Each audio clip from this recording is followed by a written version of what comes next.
Good evening. I hereby call to order the action session of the Board of School Commissioners for Thursday, June 25th. Would you please stand and join me in reciting the Pledge of Allegiance? Pledge allegiance. Flag of the United States of America.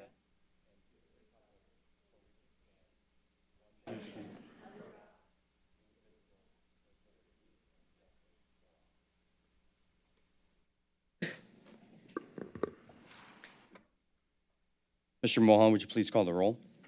Commissioner Arnold. Here. Commissioner Gore. Commissioner Moore. Commissioner Slack. Secretary Collins. Here. Vice President Hawkins. Present. President O'Connor. Here. Thank you, Mr. Mulholland. We'll now adopt the agenda for tonight's meeting. The agenda was reviewed on Tuesday and reflects all necessary modifications or additions. Reviewing the modified agenda, are there any requests for changes to the agenda as presented? Hearing none, do I have a motion to approve the agenda? So moved. Second. It has been moved and seconded. All those in favor signify by saying aye. Aye. Aye. Any opposed? The agenda is adopted. We'll now proceed to Section 2 of the agenda, special recognitions. As members of the IPS Board of School Commissioners, we get to do many meaningful things for students, staff, and families of this district. But one of the things I enjoy the most is recognizing our outstanding staff for their service and dedication. Tonight, we get to do exactly that as we celebrate this year's retirees. First, we're excited to honor 7 individuals who have served the students of this district for more than 40 years. Due to the COVID-19 concerns, this year's honorees were not able to join us in person, but we do know that they're watching via the live stream. They'll also each be receiving a special gift in the mail very soon. We begin with recognizing Catherine Berger. She was an English as a second language teacher and served the district for 43 years. Ever since she tutored children from the inner city during high school, she knew she wanted to teach in IPS. Catherine said, "I wanted to make a difference in children's lives, and this was the best way to accomplish my goals." Thank you for allowing me to be part of loving children. Thank you to Catherine Berger.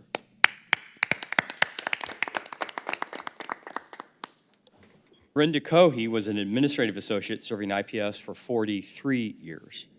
Brenda said she loved working with children, families, and the staff at Francis W. Parker Montessori School 56, and especially loved the Montessori program. Big round for Brenda Cohey. Lorette Diener was a special education inclusion teacher with 41 years of service. Lorette worked for Eliza Baker, Cold Spring, and Crispus Attucks High School, among others. 41 years of service for Lorette. Let's give her a round of applause. And Rebecca Freschetti was a music teacher with 47 years of service. "I love the joy of children when they perform both instrumentally and vocally," Rebecca said. "I love their sense of achievement and pride for a job well done. Perhaps my most favorite accomplishment in IPS was beginning a string program at the Center for Inquiry School 84. When I left 5 years later, there were 80 instrumental players in 4th through the 8th grades." A big hand for Rebecca.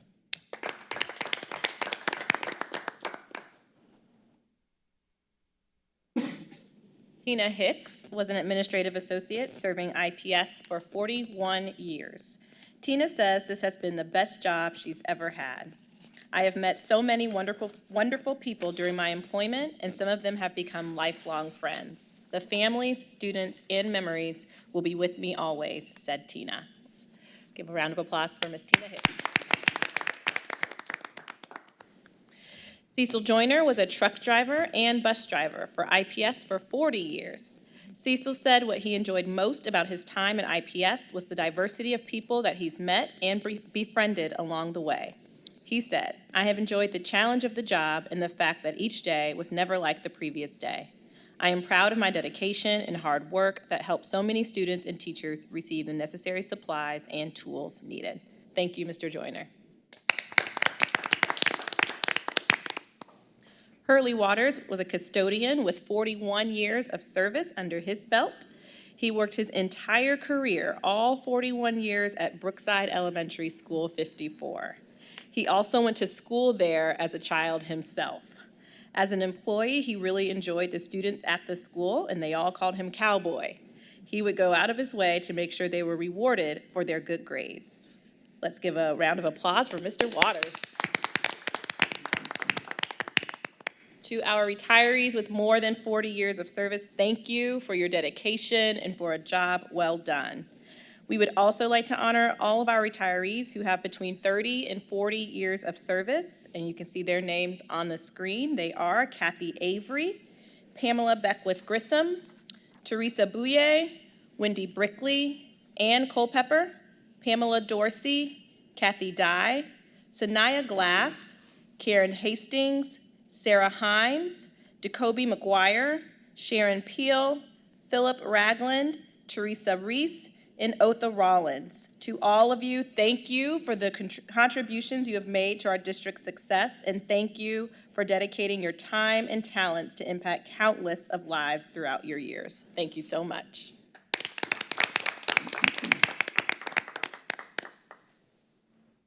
Moving to Section 3, opening comments. Does any commissioner wish to offer opening comments this evening? Hearing none. We normally move to the public comment section. They are continuing to be submitted electronically to minimize the risk of exposure for members of the public and from members of the public sharing the same microphone at the podium. We will continue to receive public comment through our online portal. The public comment portal was activated Monday, June 15th and remained open until 4 p.m. today. We received 4 written submissions, all of which are posted in board docs in item 2.02 and are available for review by the media and the public. Moving to the consent agenda, the items included on the consent agenda were reviewed at our agenda review session on Tuesday and reflect all necessary modifications. Are there any questions or requests to remove an item from the consent agenda? Hearing none, do I have a motion to approve the consent agenda as presented? So moved. Second. It has been moved and seconded. Any further comments? All those in favor signify by saying aye. Aye. Opposed? The motion carries.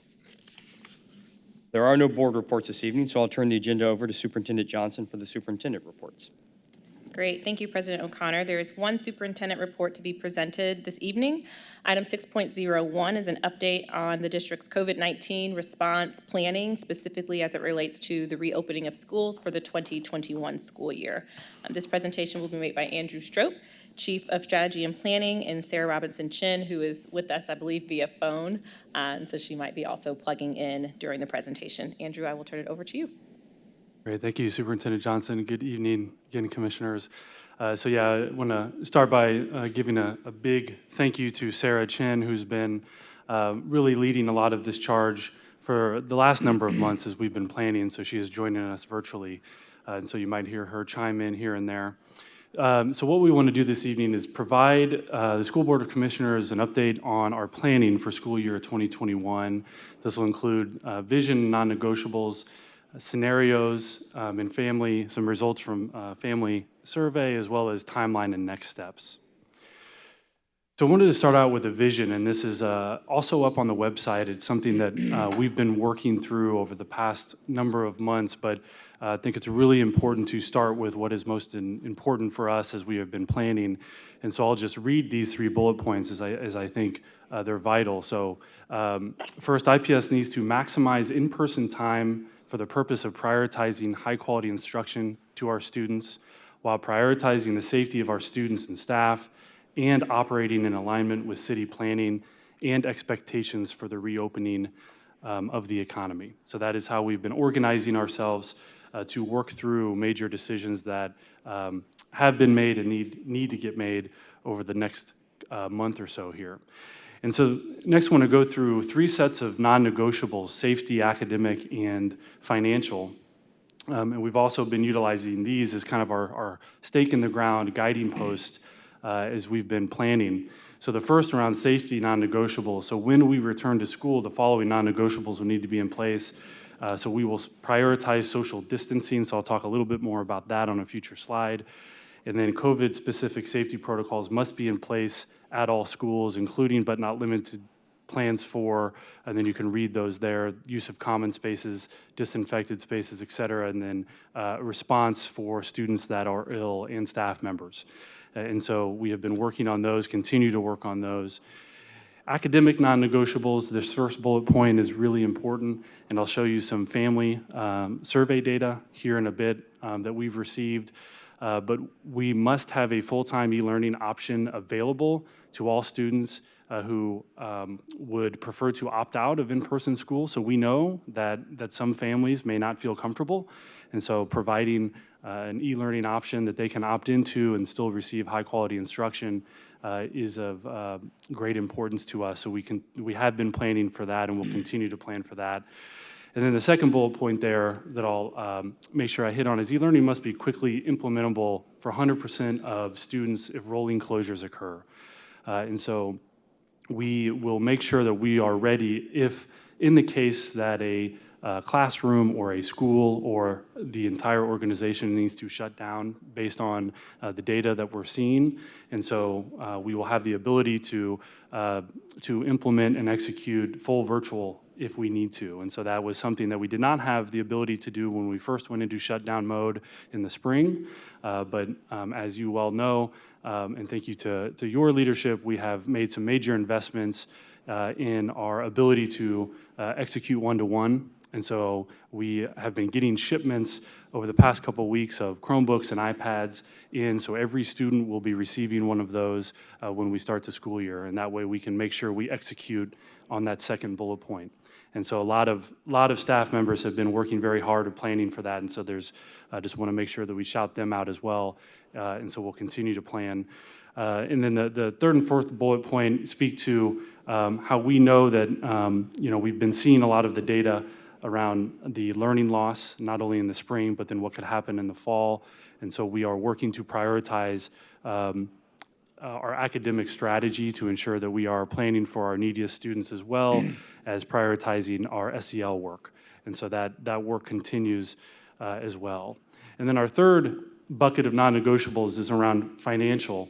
And so we know that we're going to have some increased costs here as it relates to our ability to really execute our vision for school year 2021 and probably beyond. And so, we are receiving CARES Act dollars as well as a lot of generous philanthropy across the city that we've been very grateful for, and we will put those dollars to use, but we'll continue to be mindful of the increased expenditures and related to the strategy that we push forward.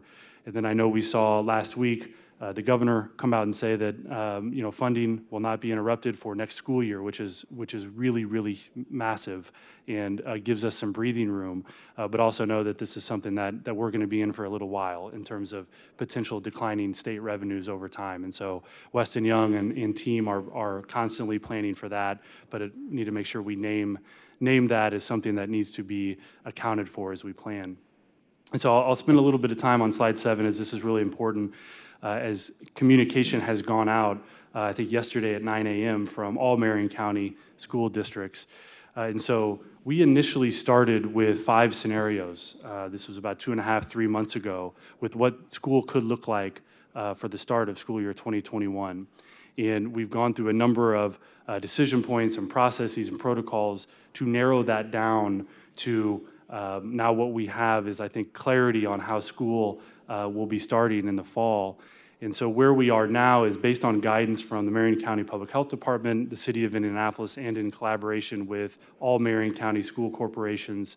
Then you see what's underlined, so I'll go ahead and read that for clarity. All Marion County traditional public schools will be starting on their scheduled date and will offer instructional options in either the physical school setting or online for students who are not able or are uncomfortable with returning to school on the scheduled start date. And so that was in guidance that was sent out yesterday morning at 9 a.m. to all families across Marion County and was consistent across all Marion County school corporations. So what this means for IPS is we will work to execute a full return to school for our students and staff starting on August 3rd, which is our regular start date. And do want to have the caveat there that we will have that option to opt into e-learning. And so we had modeled a bunch of scenarios. Now we're honing in on that full return with the e-learning option. And then, of course, that last bullet point there, we will also plan for an at-scale, fully remote option if we need to execute that. So if things change, which they may over the next month, or of course as we get into the school year and if cases start to spike, we will rely on the leadership of our Marion County Public Health Office, but we will make sure that we are ready to go fully remote if needed. So some additional guidance will be provided in early July to our families. And that will include procedures for, but not limited to, the following. And so these are, we know, very, very important procedural things that we need to ensure that we are starting to push out in early July, not only to our families, but also internally. So we've been working on these for the last couple of months, and now that we have clarity about how we're going to start school, we can really start to get to some decision points here. But symptom screening, cleaning and disinfection, facial coverings and shields, social distancing, student health and safety, transportation, and then what happens if you have a COVID positive, symptomatic or asymptomatic student or staff member in your building or here in central office, then what happens? And so we are working very closely with Marion County Public Health Department to ensure clarity on all of these things. And we will get much closer to that in early July, which is when we will push out additional information to all of our families on some specifics and some details as it relates to these items, as we are having these conversations internally as we speak. So now I want to switch gears a little bit to show some data from the community and family survey that has been out in the field for the past 2.5 weeks and actually is still open through tomorrow. So what you're going to see here is a accumulation of about 8,600 students out of 32,000 population, or about 27% of all students are accounted for in this survey. There was a both English language survey and Spanish language survey that was pushed out, so you can see the numbers there. Again, the survey closes Friday. We also had an IPS all-staff survey that went out last week that just closed, and so we are currently pulling that data in, and we'll review that as well. So I wanted to show you some of the family responses. So the first question related to, does your household have a COVID vulnerable member? And that was defined by the CDC guidance. And so what we are seeing is about a third of IPS households have a COVID vulnerable family member in them. Second question related to, what does IPS need to do to make you consider sending your child back to school? And so then here you can see some bar graphs of the percentage of families who requested the following safety practices. So you can read those there along the bottom of the screen. This is obviously very helpful to us as it aligns directly to the slide I showed a few slides ago that relates to, how do we need to make sure we are prioritizing certain protocols as we head back to school. And so this has been very helpful data, and we are utilizing this to plan. The third question, if IPS gave you the option for your student to do full-time e-learning for the 2021 school year, would you take it? And what we are seeing is more than a third of our families said yes to that initial survey. And so this is actually tracking with what we're seeing across the country in terms of the percentage of families that, at least in an initial survey, are saying that they would take that opt-in to e-learning. And so this is, again, really important data for us as an organization as we plan for what that model might look like. So you can expect additional communication to go out to families, again, in early July and then rolling throughout July to provide a better definition of what this option, in terms of what to expect if you were to opt into e-learning and then to actually opt into that, what that process will look like. But this has been very helpful data to us, and and obviously suggests that that's a pretty sizable percentage of our families that are considering this. And so we will make sure that we can execute on it. And then if IPS asks some families to opt out of bus service to promote social distancing on the school bus, would you consider volunteering? And so you can see there more than 60% of our families said yes, and about 40% said they already don't ride. This is also very helpful information to us as we've been able to change some of our routes potentially to decrease the number of students on buses if they're already not planning on taking the bus, which not only decrease some cost, but also decrease the number of students on a school bus, which is massively important. And so we're going to transition now to our planning structure. And this just gives you a high-level overview of how we've been organized and to get some of these decisions made, as well as how we've been organized to keep moving forward here. So phase one is what we have been in for the past couple months, and that is preparation and planning. That is now through July 1st, and so really we were hoping to get to a decision on what school would look like for the return by July 1, so we actually beat that a little bit in that we are now releasing kind of what obviously a full go return to school would look like. Phase two is then pivot to implementation, and so that is really important as we start to get guidance to our schools so they can start planning, as well as to our families and community and staff members so they can be planning as well. So that, will happen throughout July and August. And then phase three, once school starts, we will be monitoring and adjusting. And so I think we'll have to be pretty flexible as will everyone else in terms of how things go, but this is how we've been organizing ourselves in terms of stages. And then in phase one, just wanted to give a really high-level overview of kind of the project management structure, just to kind of showcase that we've had multiple people at the table here as we've been going through this information and making decisions. So we've got working group on the left-hand column and then their objective on the right. So we have an e-learning task force that's been up and running for a while, school design and scenario planning, facilities and safety planning, transportation, communications, and then that USS is our Unified Support Services. And so these groups have been meeting a lot over the past 2.5 months and working very hard to execute on those objectives, and they will continue to do so as we head into July. So timeline and next steps, wanted to be clear about what's going to happen between now and the start of July. So yesterday, on the 24th of June, as I've mentioned, we communicated to all IPS families and staff our intent to reopen, and that was consistent across Marion County.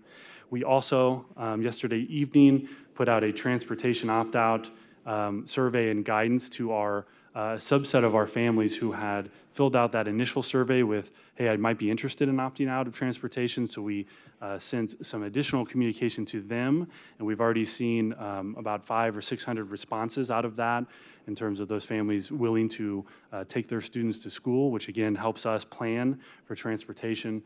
And then, as I've already mentioned, in early July, we're going to put out additional communication to all families and staff with updated guidelines and procedures for reopening. And then we'll have some additional information on what that e-learning opt-in model will look like so that families can start thinking about that decision in terms of what they are comfortable with, and we'll have processes outlined for that. So I know that's next week, so we are working very hard to make sure that we hit that deadline. And then last slide here, wanted to mention in terms of next steps, we've been working on this stuff for a while, but wanted to be just really clear on what the next couple of weeks looks like, because we are kind of in a sprint phase here in terms of making some key decisions. So as I've already mentioned, we are working on expectations around safety protocols, specifically as it relates to face masks, social distancing, and transportation. So got out of a very long meeting right before we came here where we were landing on some things there, and I think we'll be able to have some additional information next week. Our principal planning and school-based guidance, so the plan will be to get information out to our schools over the next couple of weeks, and that'll be very comprehensive so that our principals and teachers can really start planning with what the building will look like. And then procedures for confirmed case, working very closely with Marion County Public Health Department on that front. And then e-learning strategy, we've got a lot of devices that we're going to have to distribute to very start of the school year. And so we are working on what that process will look like, as well as professional development and curriculum related to e-learning. And then, of course, communication has been a priority for us and will continue to be a priority for us. So we've been pushing out a lot of internal communication and have a process outlined there. And then external communication, you will see quite a bit of that over the month of July as we prepare for school start in August. So that is all I had, and we'll open it up for questions. And then, of course, if Sarah, I know who is listening, can chime in with anything that I missed there. Commissioner Arnold. I know there's a staff survey out, but I do think that's a huge piece of this. Can you tell us any more about staffing and teachers who might feel they're vulnerable, and not just teachers, but other employees? I mean, I think we have a lot of concern there. Talk a little bit about where we're at with that and what the plan is?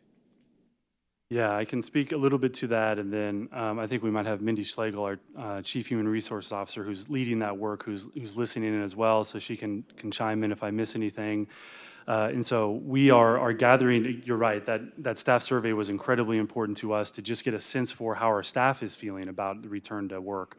And so that is something that is top of mind for us. So we just started looking at some of that data this morning. We've got a big meeting tomorrow to kind of really dive into that. But I know Mindy and team have been working in collaboration with the IEA to kind of get a sense of, rolling kind of the plans we've been talking about through them, as well as a number of teacher and principal representatives to kind of say what are we comfortable with? And so I think we were pretty aligned in terms of ensuring that things like face masks and social distancing are incredibly important. And so we have put many, many orders in for PPE over the past 2 months. So we got on that right when we shut down. So we want to make sure that we can offer face mask and disinfectant and all of those things for our buildings, for our teachers, for our staff members. And so that is all included there, but those will be conversations that we'll continue to have over the next month. Just to follow up, will teachers have the opportunity to opt out of teaching in the classroom if they don't feel comfortable, or do we know that yet? We are having those conversations now, but do not know that quite yet. You're welcome. Commissioner Collins. Thank you, Andrew. This is kind of along the same lines as what Commissioner Arnold has asked, and that is, do we see that there will be some teachers who do just the online learning in a particular class or content, and then those who will work in the schools in face-to-face, but be ready to do online in case of emergency or school closure? Is there any discussion about what looks the best for how to divide up the teaching staff and get all the kids taught? Yeah, absolutely. That's a great question. So we have been working through 2 models, and both of those describe exactly what you asked. One model would be that e-learning takes place just part of the normal school building, so that it's executed by the school, in which their staffing would need to adjust to support that. Another model we've been working through is, do we have staff members that only teach kind of in that e-learning kind of opt-out model? So they are doing full-time e-learning instruction, and we know we have some staff members that would be very comfortable doing that. And so we're working through both models currently, and would hope to have a decision on that in the next 2 weeks. But that we are having those conversations and are also working with many other districts across the country to see how they're tracking. And that is very similar to what we are hearing elsewhere too, in terms of kind of different ways to do this. One thing I'll add, Mindy is trying to listen in, so I'm translating on the phone to her, is that in the online option, teachers will have to apply. So it won't be a situation by which we just sort of put people in that. We know it takes a particular, skills and competencies to really make a really rich virtual learning environment. So we won't be placing teachers into that full e-learn option. It will be something they would need to apply to be a part of. So, Alicia, do you expect to see those who are whose health is compromised would be applying for those kinds of jobs? I would expect that. We just didn't want to frame it up as this is sort of the default where you go, particularly if that isn't an area by which you're particularly strong. So there's going to be a lot of work between now and that first day on how we, 1, get the information about who might need to be in a different environment, 2, what the options they have are, and 3, that we make sure we have, skilled folks in both the in-person and the virtual environment for students. Commissioner Moore and then Commissioner Hawkins. Can you tell me since only 1/3 of our students say they would probably want not to come back to school, we recognize that we have to have social distancing. So what is our plans for our facilities in our building? Because we can't get half the kids in one school, you know what I'm saying? So what are we going to do? Are we planning on opening up additional schools so those children who want to be in school can be in school and be at a safe distance, or have you guys not got to that decision point yet? So we have, in the initial scenario modeling, we talked about potentially opening up additional schools, but the execution of that would be pretty complex. So that is something we've talked about, not currently a direction we think we are going. So why that 30% of e-learning opt-out is important, and we will start to get that data in once we put that survey out to families, is because that will give us a better sense of students that will be in the building and won't be in the building once we start. And then we will have specific social distancing guidelines within all of our buildings in terms of how, on a teacher level and building level, can you execute that, right? So I'm gonna repeat what I thought I just heard you say. We will have caps on the number of children that could be in any one school building. Is that correct? So we're gonna have, I'm making this up, but I'm just trying to make sure I got it clear in my mind. If I'm at Arlington High School, or Arlington Middle School, whatever what is Arlington Middle School now. So I'm at Arlington Middle School. So if my school could only hold at safe distancing 150 kids, we're gonna have a cap for 150 kids that can attend Arlington Middle School. Is that correct? That is not correct. We will not have caps on the buildings. We have, the initial data we've been running is that we will be able to social distance from a 3 to 6 foot, 4 to 6 foot range across most of our buildings. But of course, we know it won't always be possible. And so that's why we're working on additional procedures and protocols for how staff can execute that in a building. But then when it's not possible, what can be in place to ensure that the safety of our students and staff is still prioritized. So things like face mask and other procedures. But currently, we are not thinking about putting caps on students in a building. So that is acceptable by Dr. Kane in her office?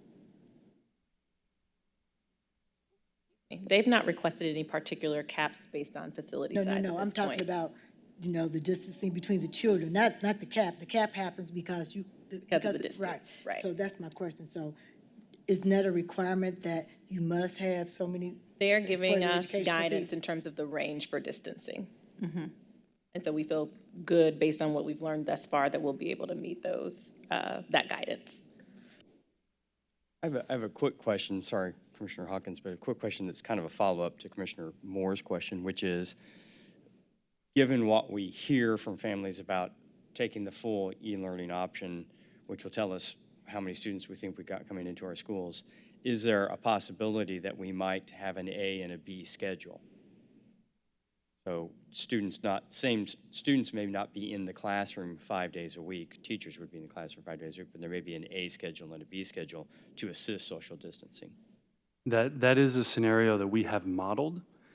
That kind of based on conversations last Friday with Marion County Public Health Department as well as the other Marion County districts, when we say kind of a full return, we would not be executing that rotating schedule. We have been modeling that out. It is something that has been on the table, but currently would not be the direction that we are heading. Commissioner Hawkins, sorry to jump in front of you. You're fine, thank you. Commissioner President. O'Connor, Yes. Commissioner Gore. Yes. Why don't you go ahead and then Commissioner Hawkins will follow you. Okay. Thank you.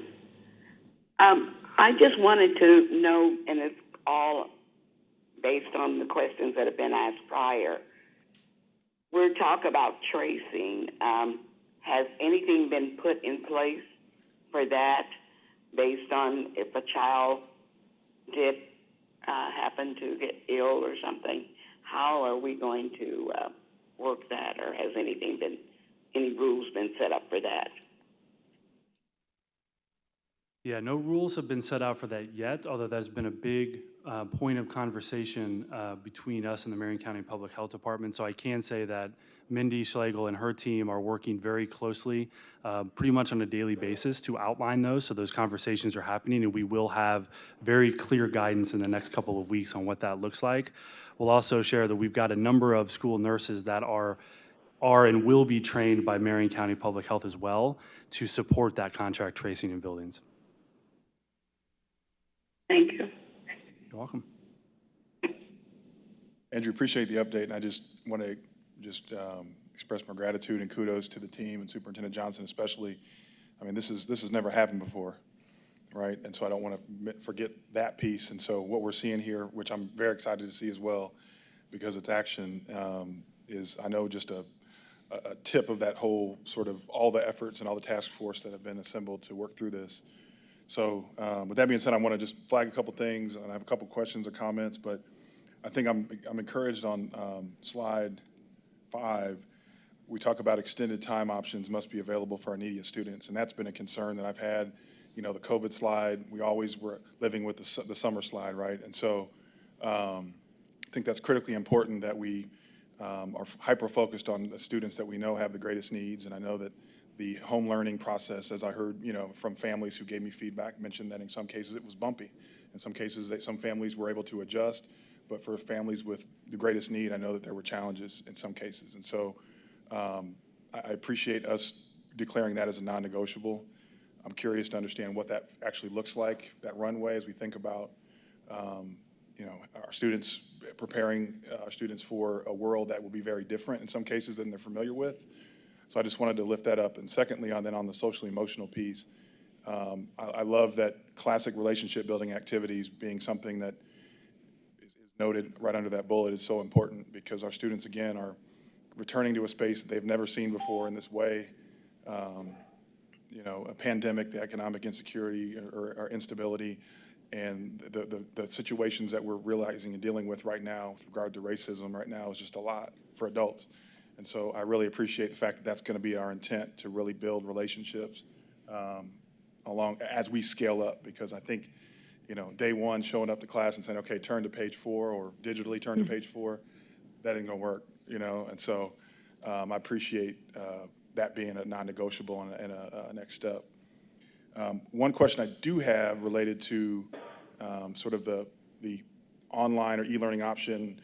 I'm curious how, and maybe it's a little early right now, maybe we're shaking that out with the e-learning task force, but if you are an e-learning student in a particular program and you are a student physically in that space, how will the students will they be tracking at the same pace on their academic journey? I know that students obviously on their own have their own pace, but is it fair to say that if I have two fourth graders, one in the same classroom, hypothetically, but one e-learning, one in person, would they be on the similar pace? Yeah, it's a great question. So we are currently shaking that out. Okay. So what you can expect when we push out communication around what that option might look like, and then if families would want to opt in, we will make sure that that is spelled out in that guidance. So that is asynchronous or synchronous, to your point. Is it, if your 4-year-old was doing that online, are they going to be learning at the exact same rate that, students in the actual building are? And there are many different ways to do that. We are having those conversations as we speak. Okay. And it should be getting close to a decision.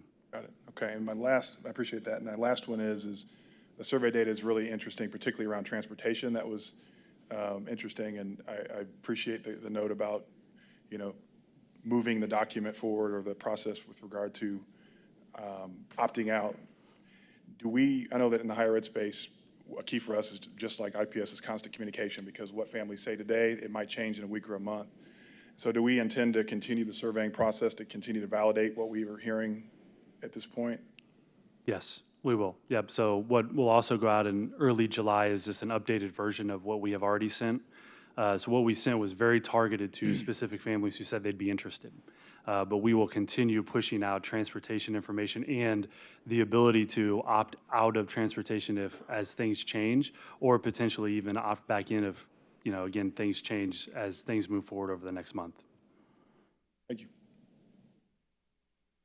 More. Okay, since this is my first time out of the house, really, so I just want to let you know that I might be a little short, but I want to make sure that I say to you that I think that the work that you guys have been doing is great, and I recognize there's going to be a hybrid of things that we have to do, and so I'm making assumptions, and I want you to clarify that my assumptions are correct, because as we think about making that hybrid of schools, some programs may be longer, like, can we alternate days? Can we make teachers' time longer so that other kids can, you might have 3 days this class and 2 days this class. And so I'm making an assumption that the unions have been working alongside us on this decision as we move forward so that it is smooth and not bumpy. Would that be a correct assumption? That would be a correct assumption. Thank you. I would only, and thank you, Commissioner Warren. I'm glad you're able to get out of the house this evening with us. Me too, Mike, me too, my husband too, he's happy. I think, this, your first comment is, right, we're plowing at least the first time this ground's been plowed in 100 years, and certainly in the world within which we live. And I think we can't communicate enough. And that's the only, and I know you know that getting information out, and we know, just like information we've learned about this virus has changed frequently, information is going to change. And just so the ability, even through using members of the board to communicate to families who come through us, I just think we have to focus on getting that information, because people are, I'm a little frightened, quite frankly, and I understand people have the right and should have the right to choose the full e-learning option, but I worry that there's a loss of a lot of different things, not just educational loss, but other things, by not having the opportunity to be in our schools. And so, too many families watching, I would, whatever influence I have over anybody, and I don't have any influence over anybody in my own house, but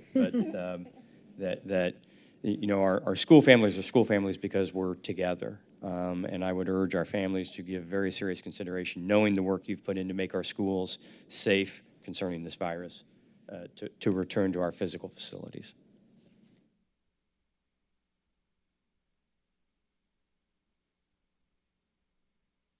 All right, thank you. And I know we were answering sort of circumspectly, but that literally is, to your point, information is changing all the time. We have another call tomorrow. I think Dr. K might have an update, for instance, on social distancing. So it is a very ongoing, malleable process and work we're doing, but the team has done incredible work to take in information, make sense of it, and then figure out our next steps, and then be flexible and shift as we get new information. So lots of appreciation for Andrew and for Sarah and leading the work thus far, and the rest of the team who's really contributed. Ground is being plowed for the first time. Yes. So no lack of things to figure out. I will move us out of superintendent reports into unfinished business, and there are 2 items there. Both of these items were presented to the board last month and have now been held for the requisite 30 days. The first item, item 7.01, is the Student Mental and Behavioral Services Records Policy. This policy is being created to ensure alignment with Senate Enrolled Act 246, which was passed by the Indiana General Assembly and signed into law by Governor Holcomb this year. That law made changes to legislation that governs the maintenance and security of student mental health records. As I noted on Tuesday, and Courtney Flukas noticed last month, we are currently in compliance with what the law requires. This is simply codifying it into board policy. And so the administration requests the board's approval of policy 8332. Do I have a motion to approve resolution number 7861, approving board policy number 8332 as presented? So So moved. move. Second. It's been moved and seconded. Any discussion? All those in favor signify by saying aye. Aye. Gore, are you an aye on that one? I'm an aye. Thank you. Thank you. The motion carries. Thank you. Item 7.02 is the remote learning policy, which we are establishing as we do all of our preparation for future school years, specifically next year. We also reviewed this policy last month. One difference that I flagged on Tuesday, and we remind commissioners again, is that we have added language to the policy in the device use section, which codifies that fees for lost or damaged technology, which includes MiFis, tablets, or laptops, will be assessed to families per our student technology acceptable use agreement. And at this time, the administration requests the board's approval of policy 2297. So move. Oh, sorry. Hold that thought. Do I have a motion to approve resolution number 7862, approving board policy number 2297?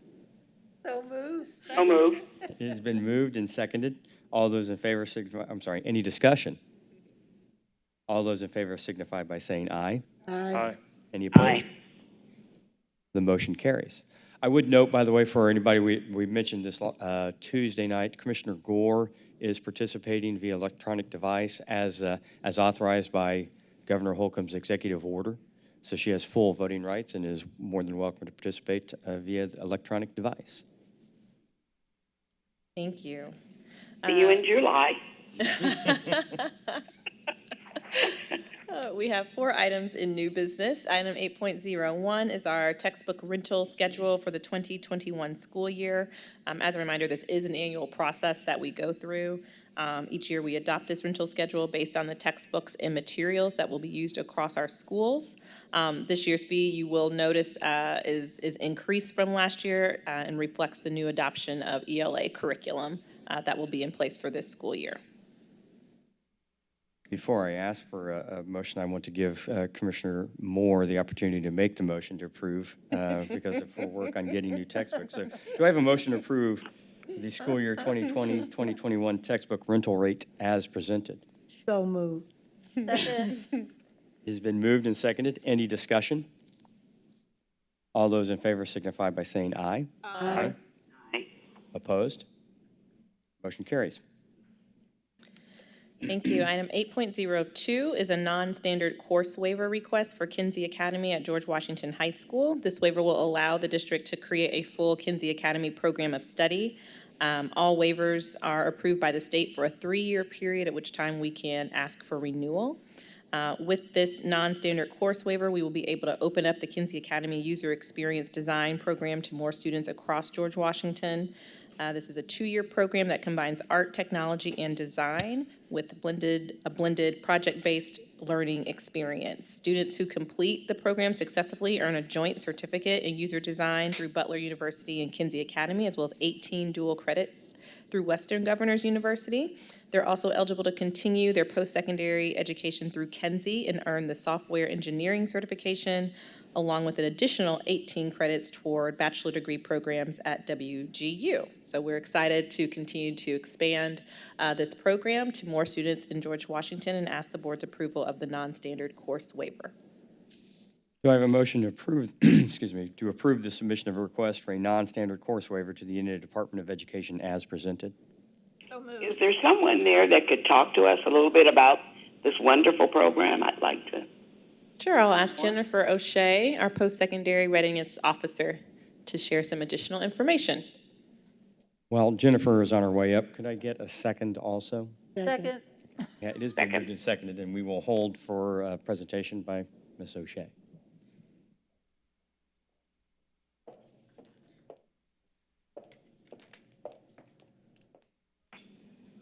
Good evening, Commissioners and Superintendent Johnson. Jennifer O'Shea, Post-Secondary Readiness Officer for the district. To give you a little bit more detail about the Kinsey Academy Partnership and Pathway at George Washington High School, it actually began this January with a cohort of 12 to 15 students who started the very first course. It is taught by a Kinsey Academy instructor by the name of Maya. She's fantastic. She's fit in very well. She was actually being supported during the first semester by a current computer science teacher at George Washington High School.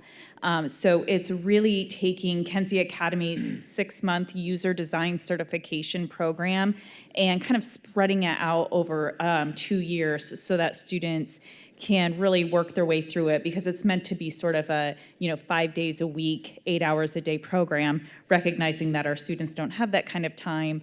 It's spread out over a course of 2 years. So students started in their junior year and they go through the series of, what Kinsey considers their courses over that 2 years. It culminates at the end of their senior year with an apprenticeship through Kinsey Academy, in which they do an actual project for a company that Kinsey supports.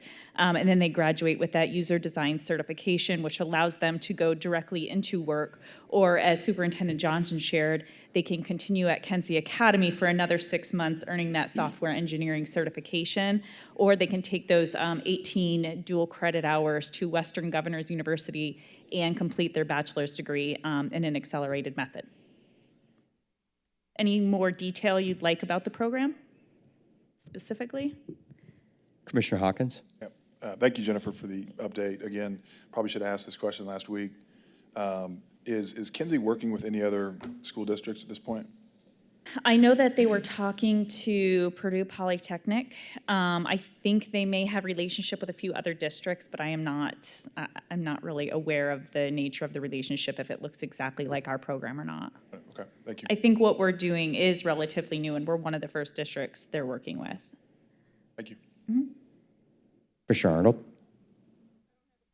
But just want to be supportive. I think this is great. It fits right in with the certification that we're looking for our students to be able to go through our schools and come out and either be enrolled and get more certification and more education, or to be gainfully employed. So very excited. Thank you for your work.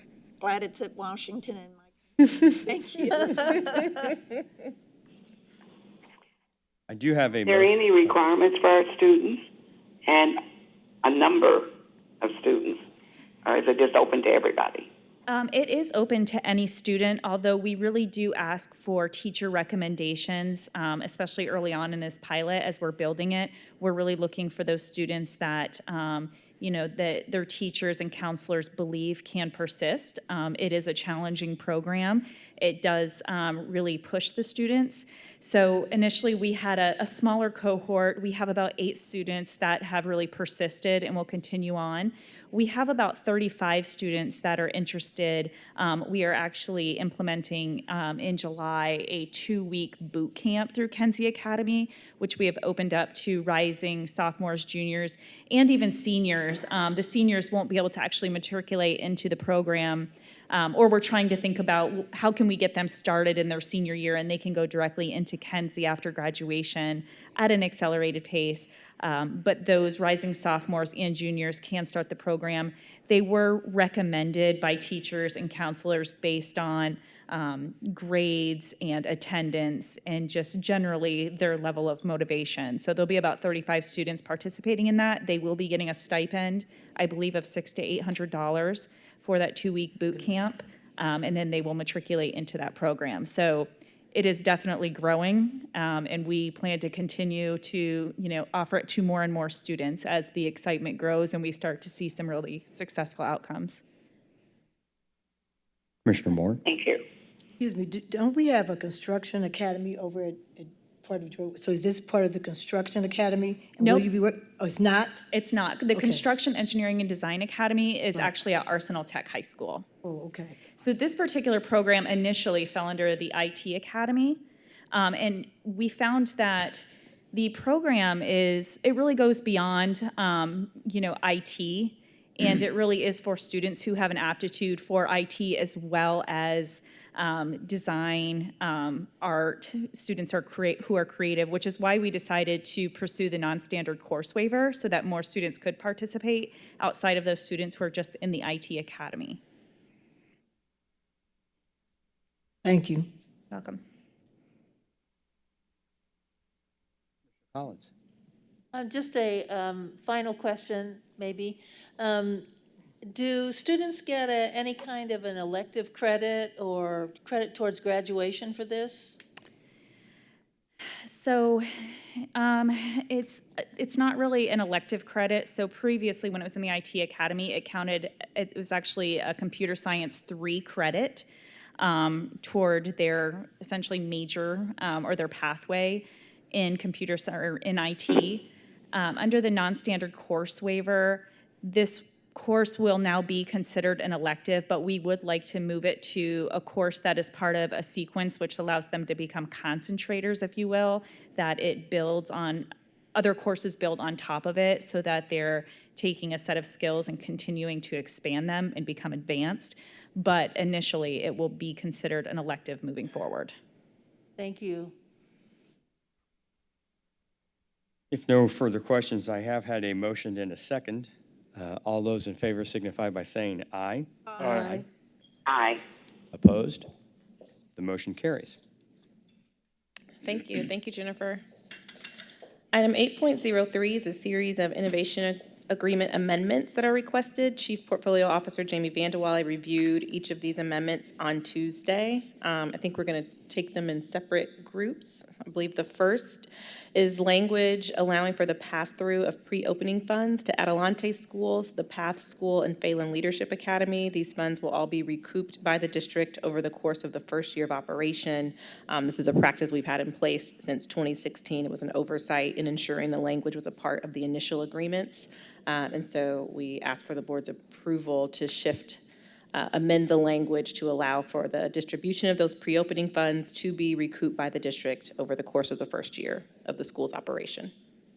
I'll remind commissioners, we're breaking the presentations from Tuesday night into 3 votes. This vote would be for amending the arrangements with the Adelante, Phelan Leadership Academy, and the PATH School, as the superintendent said, because of an oversight during the initial contracting phase. So that's the first of the 3. Do I have a motion to approve resolution number 7864, approving the amendments to the innovation agreements with Adelante, Phelan Leadership Academy, and the PATH School as presented? So moved. Second. It has been moved and seconded. All those any discussion? All those in favor signify by saying aye. Aye. Aye. Opposed? Motion carries. Thank you. The next is an agreement amendment with Crystal House Academy in the operation of Manual High School. It pertains to the operation of their special education programs at the school. This amendment language will allow Crystal House the right to refer Manual High School students to our special education intensive intervention programs if that need arises, given that Manual High School will be a part of the IPS LEA, and also permits IPS to place at the life skills class located at Manual High School. The amendment language also calls for a holdback of some funding to remain with the district to offset the cost of any student placement in those more intensive special education settings. Do I have a motion to approve resolution number 7865, approving the amendment to the innovation agreements with Crystal House Academy as presented? Second. It has been moved and seconded. Any discussion? Commissioner Hawkins? Yeah, I do have a quick question just to clarify. So the life skills piece at Manual, I want to make sure I understood. That is the intent for that to be IPS operated, or would that be operated by Crystal House at Marion with Crystal House Academy students having sort of access to that special education environment operated by Crystal House? So I guess I'm wondering who's going to be who's operating the life skills classroom, or with the intent of that? Jamie? Sure, thank you. That program will be operated by Crystal House staff, but those situated at Manual. Okay. And it is not that the students in the Crystal House Charter School will have direct access to it. It's students who are already there, who were there when the building was managed by CSUSA, and now the Crystal House will hire staff to support that classroom. So I thought I understood that, maybe I'm confused, that the $200 holdback was for the Crystal House Academy students that would be coming over. That's not anything to do with that. The $200 holdback is to offset district costs that we may incur when students who attend Manual High School, which is managed by Crystal House, if in the conference process it's determined that they need placement in a site that is in another IPS high school, Okay. they can access that, essentially for free, because we're doing that $200 per pupil Okay, exchange. all right. I was confused by the location, I think. Okay, thank you. Commissioner Arnold?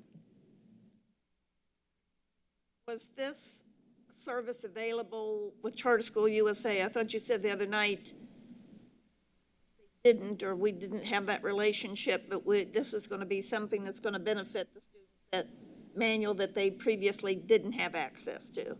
Correct. So we were not prior to now placing any students or, across Manual High School and our other IPS high schools, because that relationship did not exist. Now that it does, there is that relationship and access and partnership. So right, it did not exist before, and now it can. This language will make sure we codify that and we have that partnership. This is one benefit of us getting the schools back from Charter School USA, so these students will be able to get. They can access those. They'll have access to those intensive programs if those needs arise. That's correct. Thank you. Mm-hmm. Any no further discussion? I have a motion and a second. All those in favor signify by saying aye. Aye. Aye. Aye. Opposed? Motion carries. Okay, the final amendment is an amendment, and most I'll probably hand it over to Jamie at one point, let's see how I do, pertains to KIPP Legacy High School. As Jamie talked about on Tuesday, due to an error in the reporting of the student complexity or poverty level at the high school, which would lead to the school being funded at a drastically lower rate than the students who actually attend that school. We are recommending amending the language of the agreement so that the school receives funding at the same level that IPS receives from the state for the first 2 years of their agreement, which would allow time for the data to be adjusted at the state level for the school to then be funded at their actual rate of complexity or poverty. This will cost no additional dollars to IPS. We will simply pass through what we receive, the funding we receive for the number of students at the high school, and then pass that through to the high school. Jamie, how did I do? What might you add? I think you did a wonderful job, Superintendent Johnson. Thank you. I think if there was a question about the numbers that we are talking about here, can just share those up front. So for context, the IPS direct cert amount is 45%. So the complexity of the percent of our students who are direct certified is 45. The number for the KIPP Middle School is 60%, so notably higher than the IPS average. Across our district schools, we have a range between 3 and 66% complexity, so quite the range. So we're looking at our average of 45%. Again, to the point we tried to make on Tuesday, when we look at the data for KIPP Legacy High, it's showing up as 11%. Because we know that 85 to 90% of the 8th graders who are at the KIPP Middle School matriculated to that high school this year, we know that number cannot be correct, and so those students would have been funded much, much lower. Should have, they deserve to be funded at between 57 and 60%, instead would get 11%, which is why we've recommended this amendment. Because there's a legislative hold harmless that's in place across the 2019 and 2020 school years, we actually won't see any dip in our funding. We're passing, again, the average on to them. It's revenue neutral to us, but then allows them more benefit than what they would see if we were adhering to that original contract language. Do I have a motion to approve resolution number 7866, approving the amendment to the innovation agreement for KIPP Legacy High School as presented? So moved. Second. Been moved and seconded. Any discussion? Jamie, I have one question, just sort of listening to the articulation of this. So in reality, the difference between what we're able to pass through at no cost IPS and what they should get is about 15%. They're actually losing about 15% of the complexity funding. True, yes. Okay. Thank you. Commissioner Hawkins? Yeah, sorry. Well, thank you, President O'Connor. So I guess this is the right thing to do. I think it's absolutely the right thing to do. I guess as we move into the next cycle, because this is admittedly a mistake at the state level, what I'm hearing, is what do we need to be doing differently on our end, perhaps from an advocacy standpoint or conversation standpoint, so this doesn't happen? Because this happened to multiple schools, that could, now thank heavens that we're in a hold harmless environment, right? But there's no guarantee that the hold harmless stays along forever. And so I'm just curious what protections or what conversations should happen going forward, or that could happen, to prevent this from happening to any of the other schools or children, because really it's children that are impacted here. And again, the children are protected because of the hold harmless. But that's my concern, is how do we ensure this doesn't happen again?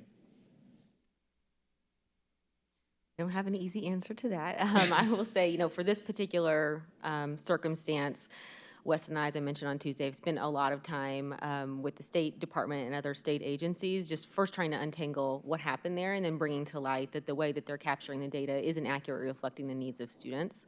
I will, turn to my shoulder and see if Weston, he says thumbs up. Weston is practicing social distancing. He sure is. Isn't that convenient? All the way to the back. But would say that, your point is well taken, right? That we have to be incredibly vigilant to make sure that this isn't happening at other schools. It just actually so happens that we discovered this error, and if we hadn't, then, the results would have been pretty catastrophic for the funding level for that school. So would reiterate your concern. I have a motion and a second. All those in favor of resolution number 7866 signify by saying aye. Aye. Opposed? Motion carries. Thank you. Item 8.04 is the Racial Equity Mindset, Commitment, and Action Policy. I'm very proud to bring this policy to the board this evening. Approval of a Racial Equity Board policy was one of the milestones that was a part of our 2019-2020 annual plan under our Racial Equity Mindset priority. On Tuesday, our team presented both the history of our work around racial equity in the district as well as the next steps that we will take in the immediate term. We know that this is a milestone along our work to be a racially just, anti-racist organization. This is not our start, but it is also most certainly not our finish.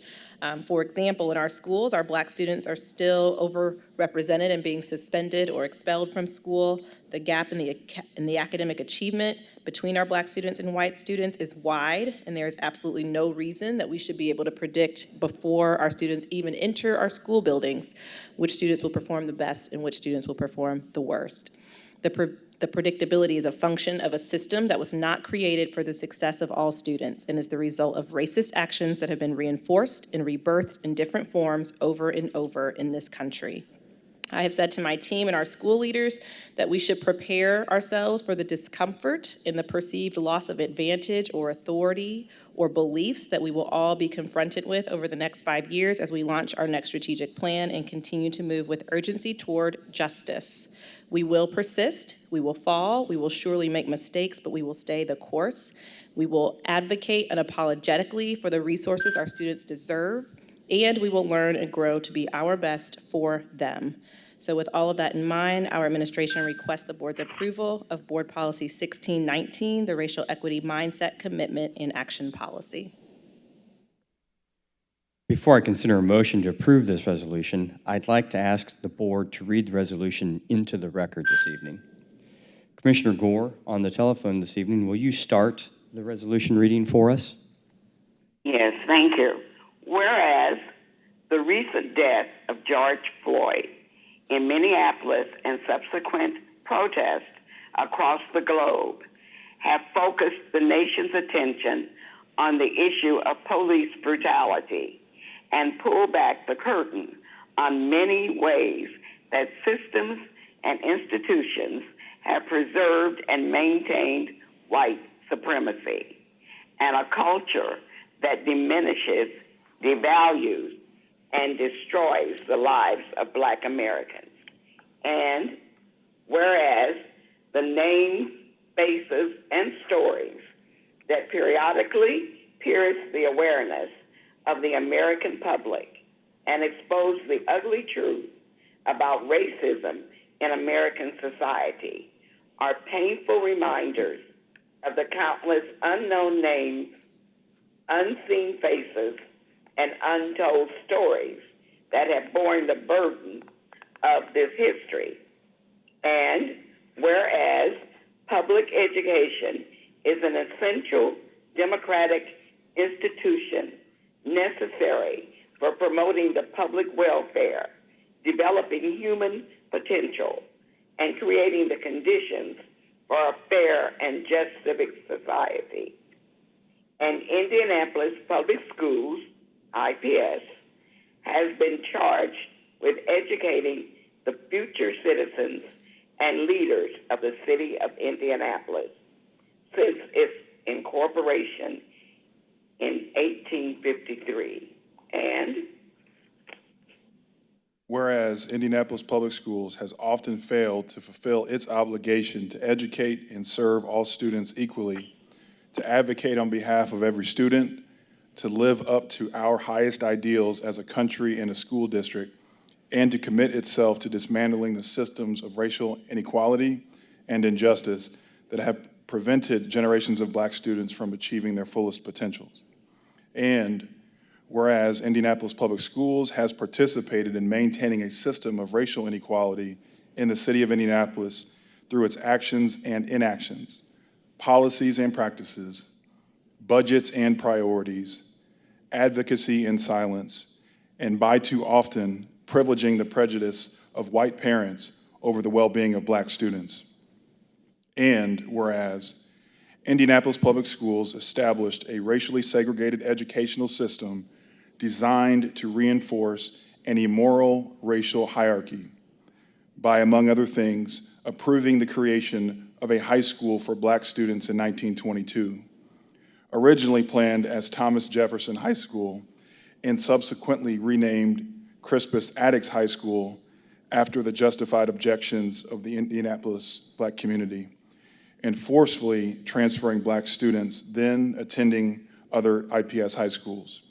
And Whereas, despite the U.S. Supreme Court's declaration in the Brown versus Board of Education decision in 1954 that separate educational facilities are inherently unequal, Indianapolis Public Schools maintained and defended a racially segregated education system until the United States Department of Justice filed a lawsuit in 1968 and a federal court ruled in 1971 that IPS was operating a segregated school system wherein segregation was imposed and enforced by operation of law, and ordered and supervised a busing program to facilitate the desegregation of Indianapolis public schools that wasn't fully phased out until 2016.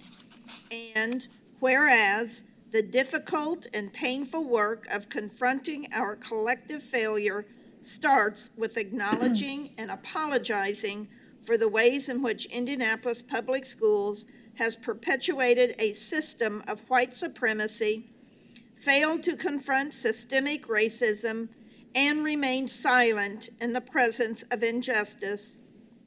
And whereas the Board of School Commissioners is committed to leading in the effort to address racism and its effects within our district and schools through our budget, priorities, policies, practices, and by creating and supporting a culture that daily affirms that Black Lives Matter.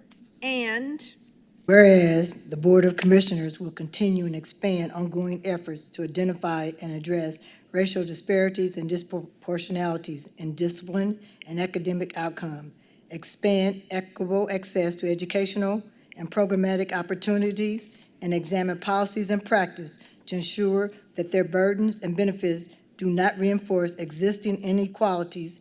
And whereas the Board of School Commissioners have approved recent efforts and initiatives to support the work of achieving racial equity within Indianapolis Public Schools, including partnering with the Racial Equity Institute to engage administrators, teachers, and staff in educational training on the history of racism in the United States, the impact of racism in education, and how to implement this knowledge into their efforts to achieve racial equity in their schools and classrooms.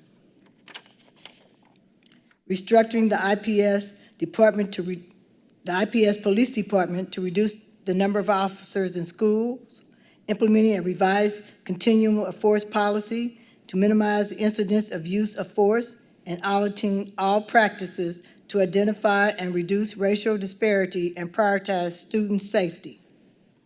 Approving a supplier diversity policy to increase business opportunities for minority, women, and veteran-owned business enterprises, as well as locally owned and operated businesses, requiring all partners doing business with IPS to adopt equal employment opportunity clauses in all contracts with the district, and tracking and reporting progress on efforts to engage NWVBEs for eligible expenditures on a quarterly basis, establishing school equity teams supported by a district equity team in 29 pilot schools to review disaggregated academic and discipline data, facilitate study and discussion of racism, and to develop and track measurable goals toward racial equity. Prioritizing the recruitment and retention of Black teachers and school leaders through deliberate policies and programs, national candidate recruitment, and by identifying and supporting the development and licensure of Black classified classroom support to assist them in teacher education and licensure. Creating a unified enrollment structure to promote transparency and equitable access for families, and designing application deadlines to enhance equitable access to high-demand schools and programs.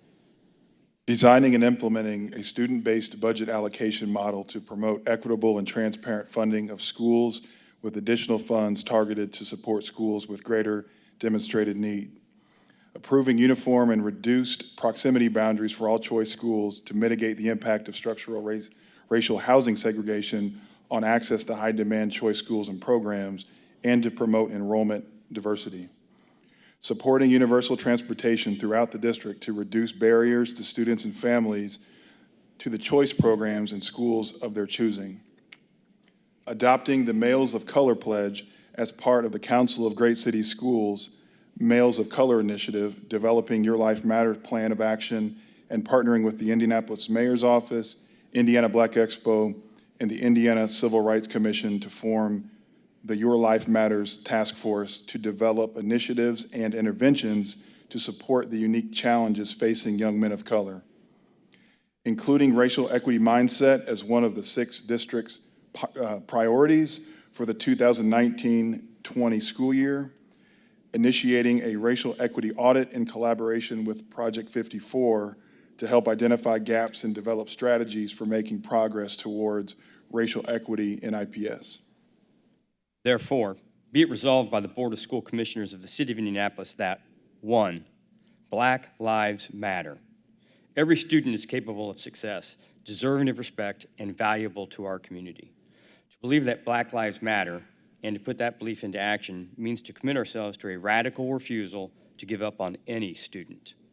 To hand them over to a criminal justice system that doesn't just share our values or return them to the communities that lack the resources to support the realization of their fullest potential.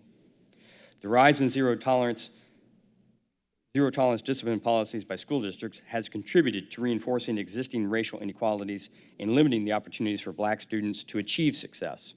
Except where such action is required by law or in cases involving violence or the safety of other students and staff, Indianapolis Public Schools will seek to eliminate all expulsions or arrest of any students. All students of every race benefit from Black teachers and Black leaders. Research demonstrates that the positive impact of having teachers and school leaders with racial and cultural backgrounds that reflect the students that they teach, who serve as positive role models, and who hold their students to high expectations. Indianapolis Public Schools will continue to intentionally recruit and support the professional development of and promote Black teachers and leaders. 3, representation and recognition matters. Black students deserve to go to schools that celebrate the history of Black leaders and that champion the humanity and the dignity of Black people. The district will establish a task force to review the names of all schools, facilities, and venues to ensure that the individuals so honored reflect the respect for the dignity and the equality of the students we serve. While we can't demand an unattainable perfection and must acknowledge the historical context in which people lived and learned, we also can't expect progress without interrogating our own assumptions, examining our past, and reconciling our values. Understanding the ugly truth of our past is necessary to building a beautiful vision of our future. Recognizing the contribution, we can't value Black lives without teaching Black history. Recognizing the contributions of Black leaders to our city, our state, and our country, and celebrating the sacrifices and achievements that were necessary for moving us closer to the fulfillment of America's promises. Indianapolis Public Schools will recognize Juneteenth, as a district holiday, recognizing the importance of the liberation of the enslaved people as an achievement of the American democracy deserved to be celebrated and rightfully honored. 5, Board Policy 1619, Racial Equity Mindset, Commitment, and Actions, is hereby adopted as presented in conjunction with this resolution. The foregoing resolution, number 7863, was passed by the Board of School Commissioners of the City of Indianapolis on this 25th day of June 2020. I'd like to request that we take action on this policy this evening and waive the 30-day waiting period for policy adoption. If there are no objections, do I have a motion to waive the 30-day waiting period for policy adoption and approve resolution? So moved. And approve resolution, duly noted, Commissioner Gore, and approve resolution number 7863, approving Board Policy 1619, racial equity mindset and commitment and action as presented. Second. It has been moved and seconded. Any discussion? Commissioner Arnold. I am so proud of our district. I think this was a memorable night and something that we will never forget. And I'm very glad to be a board member who was able to social distance, but be able to vote for this tonight. Thank you. Thank you, Commissioner Gore. Commissioner Arnold. I'm proud to be a member of this governing body as we approve both this resolution and policy to support racial equity. First, I want to thank our superintendent for her leadership in this process. She has championed the vision and provided the passion to move us forward.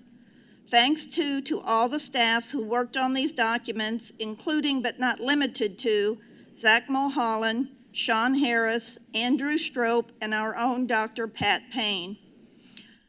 I spoke on Tuesday night about the history of blatant racism in the IPS district, a history that dates back to a time when the KKK controlled this body and much of Indiana's government, a time when segregation was the norm. I remember a story told by Julia Carson at the dedication of the newly built Wendell Phillips Elementary School. She attended the school when only children of color attended.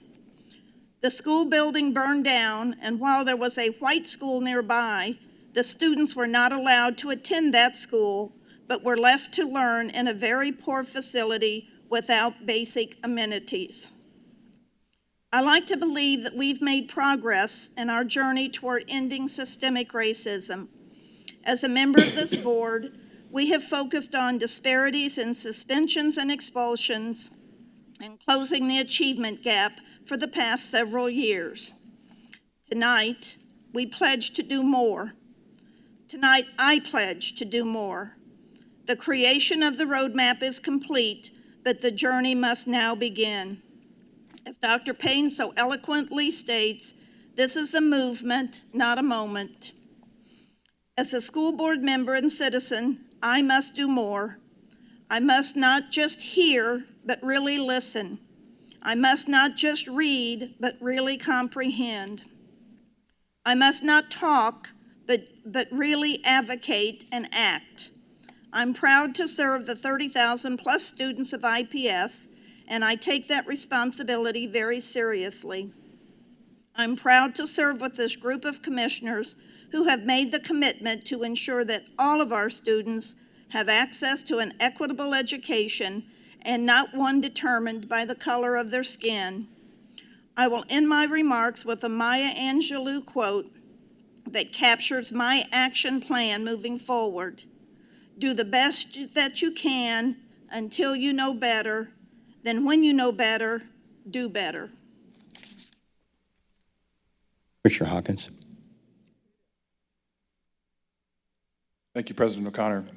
Tuesday evening, I shared how proud I am that we are here at this moment. And again, I want to express my gratitude to Superintendent Johnson for her unwavering commitment to this cause, Andrew Strope and Sean Harris for all their efforts and leadership, past and present, and to Dr. Payne, and just want to thank her for being our shepherd over the last 58 years.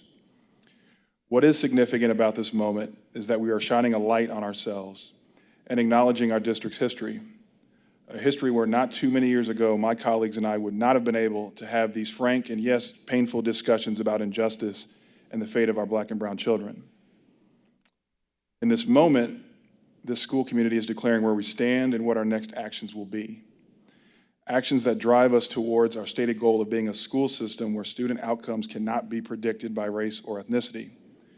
But let's be clear, the real work is ahead.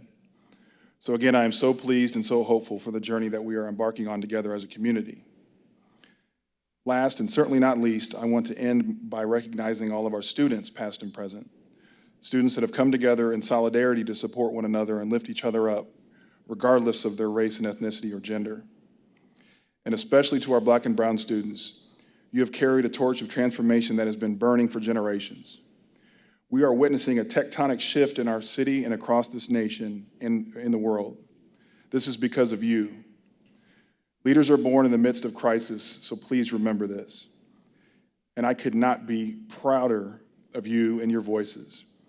You are the representation of our collective hope and mission, so please keep pushing and stay committed. You are our ancestors' greatest dream, and you are the reasons that Black Lives Matter. More?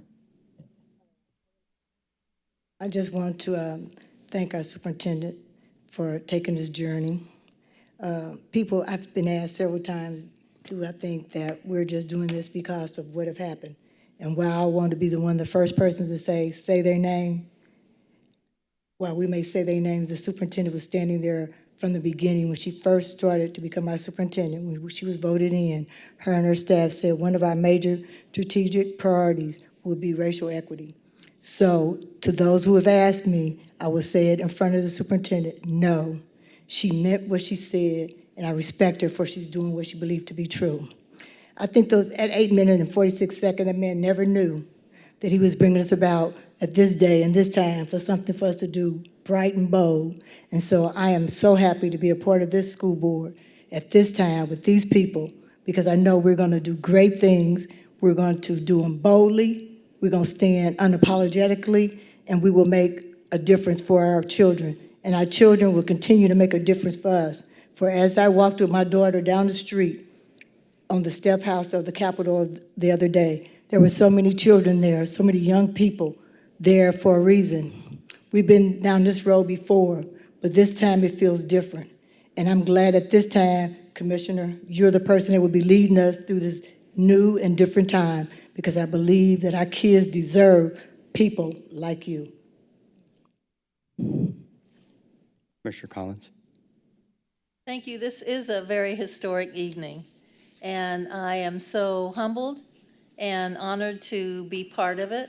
And I can't say anything better, but I just would say that right on, I'm with you.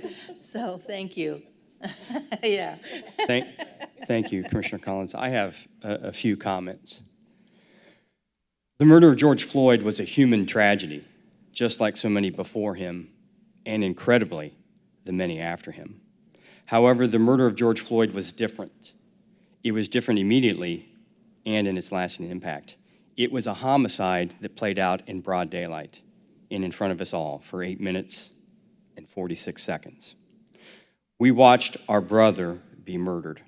It was a murder perpetrated by a sworn police officer, seemingly acting with impunity.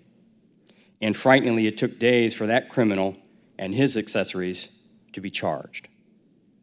George Floyd, who in his last moments displayed a vulnerability that moved our country. Excuse me. He displayed the vulnerability by uttering the words, "I want my mother." Those words have unleashed a sea of humanity because we can all associate with a mother's love.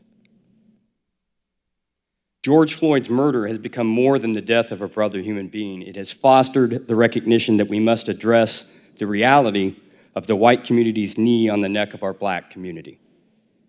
The knee that may not always extinguish the precious gift of life, but it certainly has been used to limit the oxygen of fair and equitable access to life, liberty, and the pursuit of happiness. What those of us in the white community must now recognize is this: simply removing our knee from the neck of the black community isn't enough. We must extend the hand and the warm embrace of equity, that we must assure and provide equitable access to education, economic opportunity, and all the tools that allowed so many of us, people like me, to succeed. That is indeed what we are starting today. I am proud of this moment, as we all should be. But we must remember that this is just the start. All we have done is put words on paper, good words, powerful words, meaningful words. But if we don't follow that up with action, that meaning will all be lost.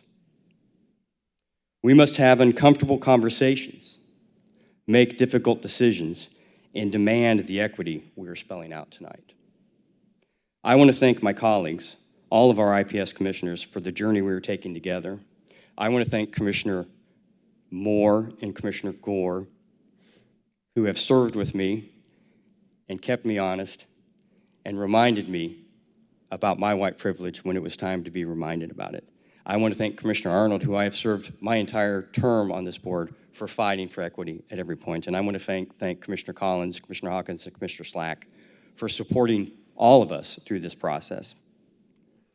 I want to thank and congratulate Superintendent Johnson, who is bold, fearless, and fierce, clearly taking up this cause for which her family has fought for so long.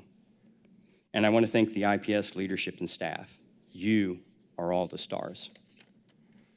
And I wish she was here tonight, because I want to thank Dr. Pat Payne, who has taken me by the hand and allowed me to see what is easily missed by people like me, for taking me on this path in a way that made clear, as she said to me, Mike, you're not to blame for the past, but you have an obligation to do something about it now. Dr. Payne, thank you. I hope you're watching at home. To my superintendent, her team, and my colleagues on the board, it's time to roll up our sleeves and get to work. We have not had a motion in a second. Do I have a motion to approve Board Policy 1619, Racial Equity Mindset, Commitment, and Action as presented? Second. It has been moved and seconded. All those in favor signify by saying aye. Aye. Aye. Any opposed? The motion carries.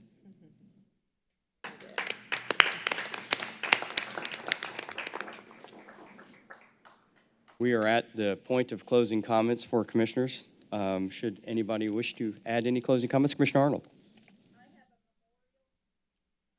I have a memorial to read Can you hold the mic a little closer to your mouth?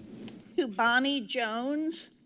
Whereas Bonnie Jones served the Indianapolis Public Schools for 34 years, whereas her years of service contributed positively and significantly to the Indianapolis Public School students, now therefore be it resolved by the Board of School Commissioners of the City of Indianapolis that the death of Bonnie Jones be memorialized and that a copy of this memorial be sent to the members of her family. Bonnie Jones worked as a Montessori instructional assistant at Rousseau McClellan Montessori School 91, Stephen Foster Montessori School 67, and George Washington Carver Montessori School 87 for the most recent years she was with IPS. In addition, she worked at William Bell Elementary 60, Francis Scott Key Elementary 103, and George Fisher Elementary 93. It is with much sadness and deep regret that we inform our IPS family of a recent loss of our George W. Carver Montessori School 87 community. On Sunday, May 31st, 2020, a cherished middle school classroom assistant, Bonnie Jones, passed away after a brief non-COVID related illness. Ms. Bonnie Jones has been an integral part of the George Washington Carver Montessori School 87 community for many years. Ms. Jones, in her role as a Montessori instructional assistant, provided loving instruction to children in all levels of development. Ms. Jones made every classroom brighter with her knowledge, compassion, and wisdom. As a school community, our fond thoughts and sincere condolences are being extended to Ms. Jones' family at this difficult time. The art of teaching is the art of assisting discovery. Mark Van Doren. Well done, Ms. Jones.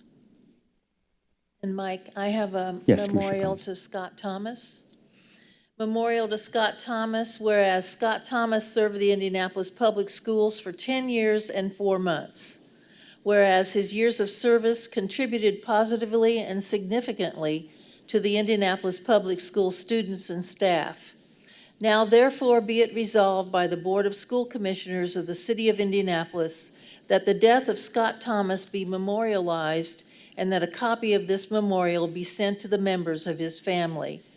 Scott Thomas worked as a roofer and then became the group leader of the sheet metal and roofing department. He merged his department with the carpentry and glazing department, where he supervised over 20 people in the facilities management department. Scott Thomas was respected by the staff at Indianapolis Public Schools for his thoughtfulness and devotion for their well-being. His peers and supervisors respected his dedication to duty. Scott loved fishing, hunting, painting, archery, swimming, and golf. He also loved spending time with his grandchildren and his family, but most of all, he loved posting posts on Facebook. He will be greatly missed by the staff members of Indianapolis Public Schools. Any further board comments? Superintendent, any closing comments from you? Yes, thank you. I just want to, again, thank the Board of School Commissioners for tonight's action and commitment to the racial equity policy. We know there is much work to do, and as you've all said, and I agree, I'm very proud and pleased to be a part of this work alongside this body of commissioners, so thank you for your support. I also wanted to, again, use this moment to share personal gratitude to Ms. Anne Marie Byers and Dr. Patricia Payne. Anne Marie Byers has been with Indianapolis Public Schools for 44 years and has worked alongside Dr. Payne as our equity specialist for 22 years. She has been an integral part of moving this work forward, and I am so thankful for her and for Dr. Patricia Payne, who is a 58-year veteran of Indianapolis Public Schools and has tirelessly and many times without thanks or appreciation advocated for IPS to be a racially equitable and just school district. She is a valued member not only of our IPS community, but also our larger Indianapolis community. And as the first Black woman to serve as the superintendent of Indianapolis Public Schools, I am deeply thankful for Dr. Patricia Payne, for Ms. Anne Marie Byers, and the women like them who helped to pave the way for women like me. So a deep debt of gratitude to both of them. I also want to recognize and highlight Mr. Jack Hesser, who was selected last month as our 2021 IPS Teacher of the Year. He is a science teacher at Harshman Middle School, and so wanted to take this opportunity to publicly congratulate him on that honor this year, and had the pleasure to serve on a panel with him and talking about the ways in which he integrates racial equity into his classroom, and so excited for what he will do and the voice he'll bring to the district in the year ahead.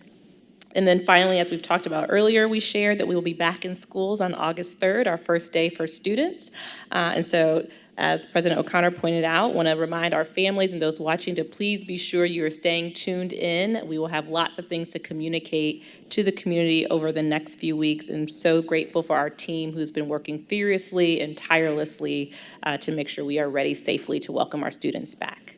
Thank you so much. Our next meeting will be our summer board retreat on Saturday, July 18th, beginning at 9 a.m. on the 6th floor of the Central Library. I hope everyone has a safe and socially distanced July 4th holiday. Having completed all the items on the agenda, this meeting stands adjourned.